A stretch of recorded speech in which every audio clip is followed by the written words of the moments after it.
Hello दोस्तों, नमस्कार। मैं मधु सिंह राजस्थान से। तो आज है 24 अक्टूबर और देखिए आज मैं आ गई थी सुबह सुबह छत के ऊपर, क्योंकि मैंने आपको बताया है कि अगर आप शहर में रहते हैं तो पॉजिटिव एनर्जी की आपको हर समय ज़रूरत पड़ती है। तो मैं तो क्या करती हूँ कि अपनी छत से ही वो पॉजिटिव एनर्जी लेने की कोशिश करती हूँ। तो मैं रोज़ रेगुलर आती हूँ और मैं छत पर ये देखती हूँ कि मेरे पौधों की ग्रोथ कैसी चल रही है, इनमें क्या तकलीफ़ आई है, ये बिल्कुल सही है या नहीं है। तो देखिए आज जो मैंने वीडियो बनाया है, मैं आज आपको बताऊंगी कि हमने कुछ सब्जियां तोड़ी भी हैं, साथ में कुछ सब्जियां लगाई भी हैं, और इनमें कौन सी खाद मैं टाइम टाइम पर देती हूँ, मैं आज वो सब भी आपको बताऊंगी। तो सबसे पहले आप ये देखिए, जो मैंने बैंगन के पौधे लगाए थे, इन्होंने इतना अच्छा रिज़ल्ट दिया है कि इनकी जितनी तारीफ़ करी जाए उतनी ही कम है। जितनी मैंने मेहनत करी थी उससे ज़्यादा मुझे रिज़ल्ट मिला है कि मैं सबको बाँट बाँट करके आखिरकार थक चुकी हूँ। बैंगन घर में भी बनाए हैं, जितने रिलेटिव हैं उनको भी दिए हैं, पड़ोस में रहते हैं उनको भी दिए हैं। तो सबको देने के बाद भी अभी भी इसमें बहुत ही अच्छी तरीके से फ्लावरिंग और फ्रूटिंग दोनों ही बहुत अच्छी तरीके से हो रही है। तो ये तो रहा मेरे बैंगन के पौधों का अपडेट। और अब आइए चलते हैं, ये जो मैंने गुलाब का पौधा लगाया है, ये गुलाब का पौधा मेरा 2 से 3 साल पुराना पौधा है और ये पहले गमले में लगा हुआ था। आप इसकी कलम या आप इसकी जड़ देख करके, तने को देख करके आप अंदाज़ा लगा सकते हैं कि पौधा कितना पुराना है। जो गार्डनिंग करते हैं वो तना देख करके ही पता लगाते हैं कि पौधे की उम्र कितनी है। तो ये मेरा 2 से 3 साल पुराना पौधा है। ये मैंने गमले में लगा रखा था और गमला भी थोड़ा छोटा था। तो क्या हुआ कि आंधी आई और उसमें वो गमला टूट गया। और ये देसी गुलाब है, एक तो इसकी खुशबू बहुत अच्छी है और ये बहुत ही, अगर इसकी आप सही से केयर करते हैं तो इनमें रोग भी बहुत कम लगता है और ये बहुत ही अच्छा रिज़ल्ट देते हैं। तो इसलिए मैंने गमले में से हटा करके और मैंने इसको बहुत ही अच्छी तरीके से 15 बाई 15 के ग्रो बैग में मैंने इसको शिफ्ट कर दिया। और उसके बाद चलिए देखते हैं कि वो तो रहा गुलाब का। और उसके बाद यह है मेरे सदाबहार के। सदाबहार में मेरे पास 2 तरह के हैं, एक ही वाइट वाला है। इसमें मुझे लगता है कि पिंक वाले सदाबहार के मुकाबले वाइट वाले में फ्लावरिंग बहुत ज़्यादा होती है। तो देखिए इस तरीके से ये मेरे सदाबहार के पौधे हैं। और उसके बाद ये है स्नेक प्लांट। ये मुझे किसी ने गिफ्ट किया था, बहुत छोटा एक पत्ता दिया था, बोले ले जाइए आप, जो ये मेरी तरफ से।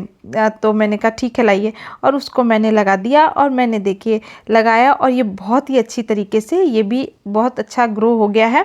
और ये इसमें भी फूल नहीं आए हैं और मेरे हिसाब से शायद ये चंपा का या कुछ इसी तरह का पौधा है। अगर आपको पता है कि कौन से फूल का पौधा है तो आप कमेंट करके ज़रूर बताएं कि ये अभी फ्लावरिंग आई नहीं है, तो मुझे कुछ ठीक से पता लग नहीं रहा है, लेकिन है तो ये फ्लावर का ही पौधा है। और उसके बाद ये कुछ बैंगन है। अब मैं सोच रही हूँ कि इनमें से कुछ पौधे बैंगन के हटा दिए जाएं, क्योंकि मैंने जो पौधे लगाए थे उनमें से बहुत अच्छी तरीके से फ्रूटिंग हो गई थी और ये मेरे 2 से 3 पौधे एक्स्ट्रा हैं। तो मैं सोच रही हूँ इनको हटा करके अब मुझे नए पौधे भी लगाने हैं। और ये देखिए ये है मेरे मिर्ची के पौधे। ये है लौंगिया मिर्ची है। ये खाने में बहुत ही, आप इसको लौंगिया के नाम से या पटनिया नाम से जान सकते हैं। और ये भी बहुत ही अच्छी तरीके से, मैं आने वाले ब्लॉग में आपको बताऊंगी कि मैं इसकी केयर कैसे करती हूँ। और इसमें बहुत ही अच्छी तरीके से फ्रूटिंग हो रही है और फ्लावरिंग दोनों। तो मैंने 3 पौधे तैयार किए थे, 2 की कंडीशन बिल्कुल सही चल रही है। इस पूरे पौधे में मुझे थोड़ा सा डाउट लग रहा है। और ये देखिए ये है रानी कलर वाला। मेरे पास 3 कलर के पॉटुलिका है। तो ये है रानी कलर वाला, बहुत ही आप इसको, मैं तो 10 बजिया के नाम से बोलती हूँ, जो लोग हिंदी जानते हैं उसके हिसाब से 10 बजिया है। तो मेरे पास येलो, वाइट और ये रानी कलर।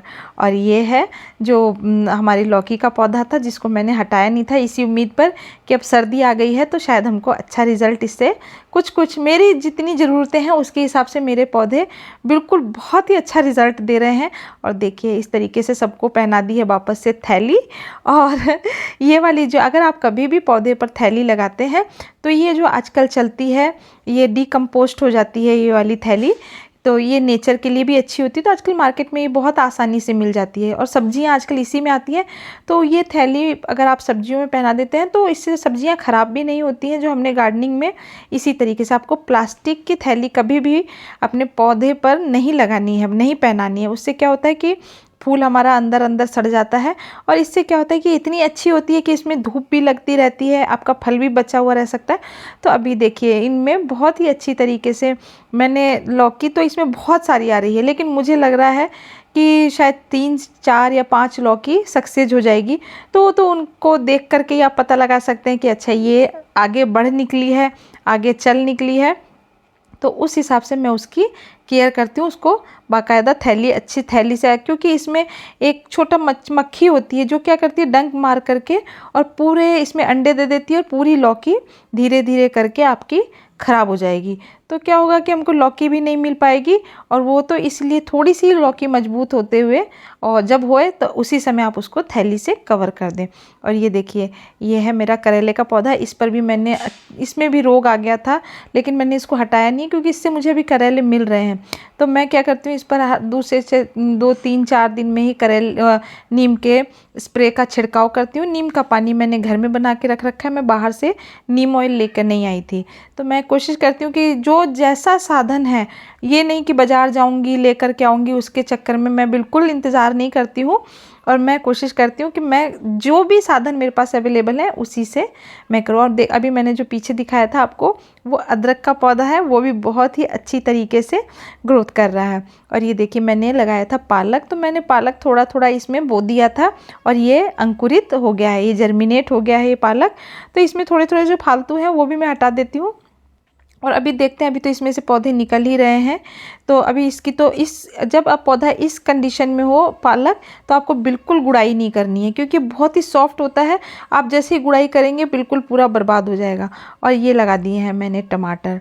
अब मौसम है, सर्दियाँ आ रही हैं, तो टमाटर, मिर्ची, बैंगन, धनिया, पालक, मेथी, तो ये सब तो अगर आपके किचन गार्डन में आप लगाते हैं, टेरेस गार्डनिंग में करते हैं, अगर आप सही ढंग से देखिए, मेरा मानना तो ये है अभी तक का जो मैं किचन गार्डनिंग करती हूँ, टेरेस गार्डनिंग करती हूँ, कि अगर आप थोड़ा सा मेहनत करेंगे और थोड़ी सी समझदारी से अगर कोशिश करेंगे तो आपको कंटिन्यू 7 से 8 महीने तक लगातार सब्जियाँ आराम से मिल जाएंगी।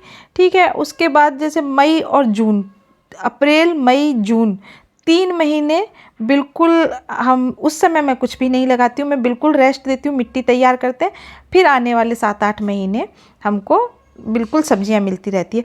और देखिए आप ऐसे सोचते होंगे क्या आपके छत पर से इतनी सब्जी, अरे तो आप ऐसा सोचिए ना कि हम बहुत बार कढ़ी भी बनाते हैं, दाल भी बनाते हैं, छोले भी बनाते हैं, राजमा भी बनाते हैं, तो हम रेगुलर ये भी बनाते हैं।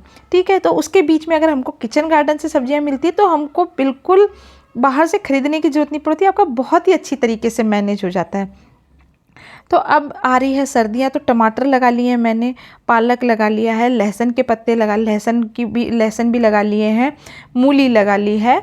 और अब मैं सोच रही हूँ कि बरबटी जो मैंने लगाई थी अब वो थोड़ी थोड़ी ढलान पर है, मतलब अब उसमें फ्रूटिंग कम हो रही है, आएगी अभी, मुझे इतना पता है कि अभी वो मुझे 1 से 2 महीने आराम से मिलेगी।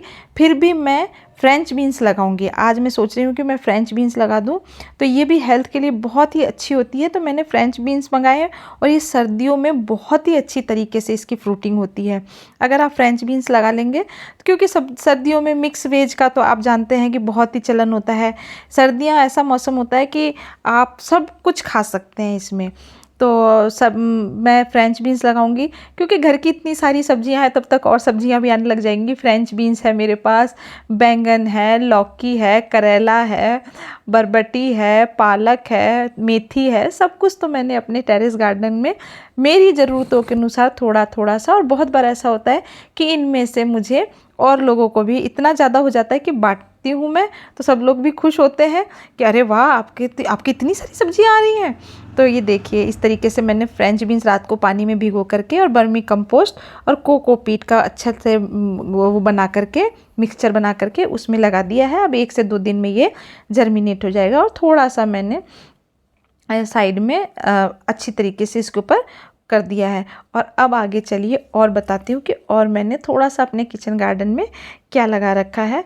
तो देखिए ये जो मैंने मूली लगाई थी, मूली के पौधे लगाए थे, ये भी बहुत अच्छी तरीके से इसकी मैंने पत्तों की एक बार हार्वेस्टिंग कर ली है और ये मुझे बहुत ही अच्छा रिजल्ट दे रहे हैं।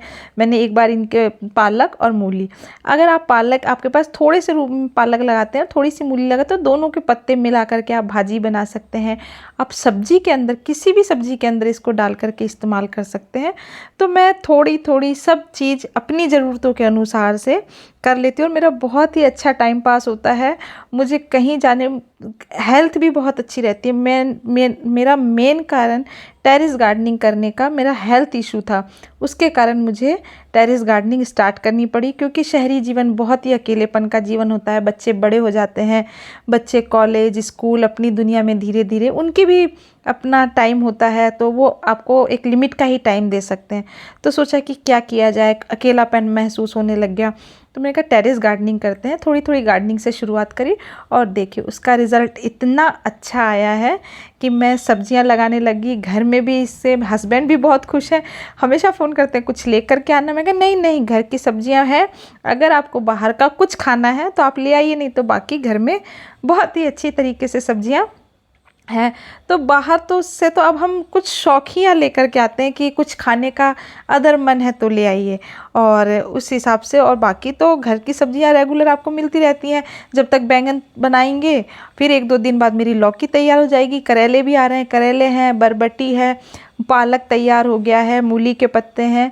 सब्जियां तो आप सोचिए कि आपको सिर्फ थोड़ी सी मेहनत करनी है, टाइम देना है। अगर आप पौधों पर टाइम देंगे तो ये आपको कभी भी निराश नहीं करेंगे। मैंने इतने दिन की, मैंने लॉकडाउन से ये गार्डनिंग स्टार्ट करी है, तो मुझे इतना अनुभव हो चुका है और इतना अच्छा लगता है। आपको ऐसा महसूस होता है कि हम कहाँ थे अब तक, हम अपना टाइम क्यों बर्बाद कर रहे थे इधर उधर। और ये देखिए पालक भी बहुत अच्छी कंडीशन में है, टमाटर भी बहुत अच्छी कंडीशन में, सब कुछ जितनी मैंने मेहनत करी है उसके, और बाद में अगर सब कुछ सही रहा, मौसम सही रहा, मेरी मेहनत अगर सही रही, तो आने वाले समय में आपको मैं टमाटर की हार्वेस्टिंग भी ज़रूर करके दिखाऊंगी, जैसे मैं बैंगन की हार्वेस्टिंग करती हूँ, बरबटी की करती हूँ। तो इसी तरीके से मैं कोशिश करती हूँ कि मैं थोड़ा सा अपने बच्चों को भी ये दिखाना चाहती हूँ कि, और ये उनको भी ये सिखाना चाहती हूँ कि लाइफ में कुछ भी इम्पॉसिबल नहीं है। मैं जब टेरेस गार्डनिंग कर सकती हूँ, छत पर कर सकती हूँ, तो आपका तो लाइफ अभी शुरू हुई है। आप तो जो चाहें, आप तो पढ़े लिखे हैं, आप अपनी लाइफ में कुछ भी कर सकते हैं।